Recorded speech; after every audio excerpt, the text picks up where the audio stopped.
आदाब, नमस्कार। मैं वसीम अख्तर और आप देख रहे हैं द लीडर हिंदी का बरेली बुलेटिन। शीशगढ़ बवाल को लेकर पुलिस ने अब किन्हें गिरफ्तार किया? एसएसपी घुले सुशील चंद्र भान ने किन्स इंस्पेक्टर से छीनी कुर्सी। बर्थडे में तमंचा लहराने पर एसएसपी दफ्तर पहुंची महिलाओं ने क्या कहा?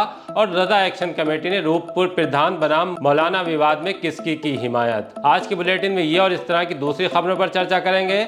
ये भी बताएंगे कि व्यापारियों ने हिंद टाकीज के पीछे जाम को लेकर कुख्यात मार्ग पर जाम क्यों लगाया? आंवला में अधिवक्ताओं ने किसके खिलाफ खोला मोर्चा? पहले आज की सुर्खियों पर नजर। पुलिस ने शीशगढ़ के बवाल में 8 और को किया गिरफ्तार। इसमें एक तस्कर से रिश्तों में नपे इंस्पेक्टर फतेहगंज पश्चिमी। अधिवक्ताओं ने भ्रष्टाचार के आरोप लगाकर फूंका आंदोलन का बिगुल। रजा एक्शन कमेटी का रूपपुर प्रधान के खिलाफ मोर्चा। बर्थडे में तमंचा लहराने के मामले में आया नया मोड़। जाम को लेकर कुख्यात मार्ग पर व्यापारियों का जाम। 2 भाइयों की दुकान में आग से लाखों का नुकसान। आखिरकार बरस गए बादल, गर्मी से मिली राहत। अब खबरें विस्तार से। आपत्तिजनक पोस्ट के बाद भड़की भीड़ पर पुलिस ने शिकंजा और कसा है। आरोपी छात्र का घर घेरने के 8 और आरोपियों की गिरफ्तारी की गई है। इनके नाम दिलदार, सहरयार, सलमान, निजाम, अम्मार, मोहम्मद कैफ, परवेज और तस्लीम हैं।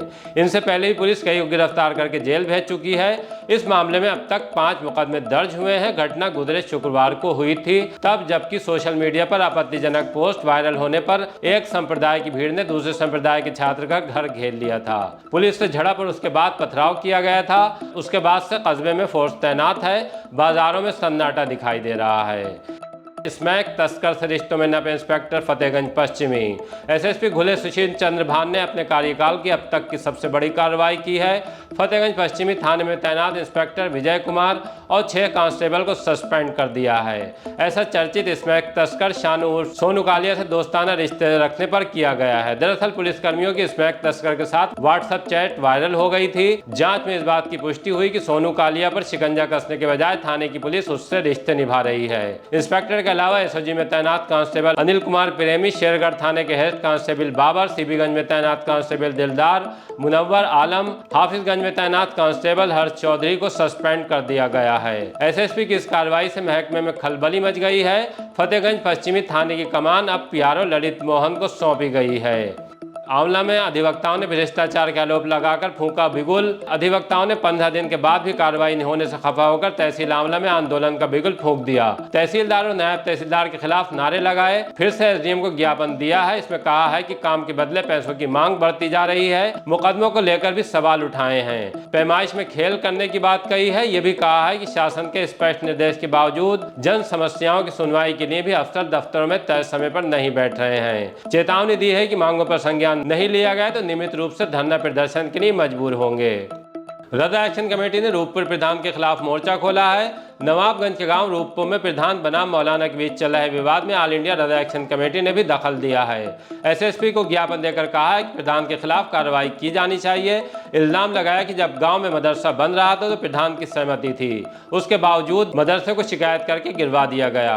अब वहां के मौजूद लोगों को झूठा फंसाने के लिए खतरनाक साजिश रची जा रही है। इसकी जांच होनी चाहिए। मौलाना अदनान दरा कादरी की अगुवाई वाली संगठन के पदाधिकारियों ने इस मामले की जांच कराकर कड़ी कार्रवाई पर जोर दिया है। बर्थडे में तमंचा लहराने के मामले में आया है नया मोड़।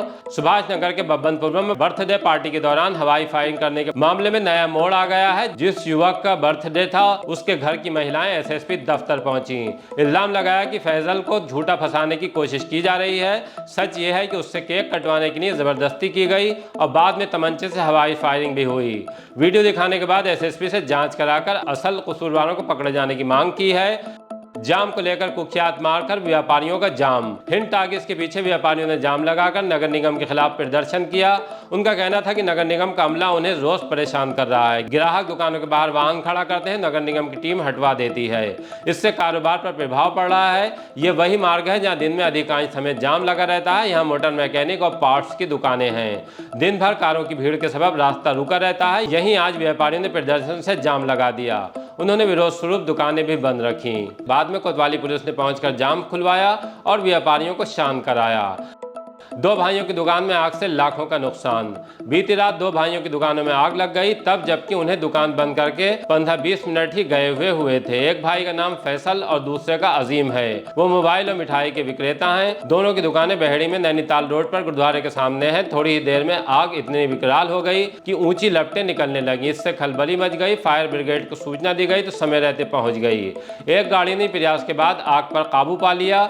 इससे दूसरी दुकानें चपेट में आने से बच गईं। एफएसओ योगेश कुमार ने बताया कि आग शॉर्ट सर्किट से लगी है। सही आकलन तो जांच के बाद हो पाएगा, लेकिन लाखों के नुकसान का अनुमान है। आखिरकार बरस गए बादल, बाशिंदों को मिली गर्मी से राहत। कुछ दिनों से तेज गर्मी होने के कारण लोग बेहाल थे। आज सुबह से ही मौसम ने अपना रुख बदल लिया। सुबह शुरू हुई हल्की बूंदाबांदी ने दोपहर तक झमाझम बरसात की शक्ल ले ली। इससे लोगों को काफी राहत मिली। थोड़ी परेशानी का सामना भी करना पड़ा। कॉलोनी से लेकर गली मोहल्लों तक पानी सड़कों पर भरा दिखाई दिया। जसौली, सुभाष नगर, रामपुर गार्डन, बिहारीपुर, मलूकपुर, पुराना शहर इत्यादि में जल भराव से लोग जूझते नजर आए। आज के बुलेटिन में सिर्फ इतना ही। इसी तरह के अपडेट जानने के लिए हमसे जुड़े रहिए, हमें सब्सक्राइब कीजिए और कमेंट करके हमें अपने विचारों से भी अवगत कराते रहिए।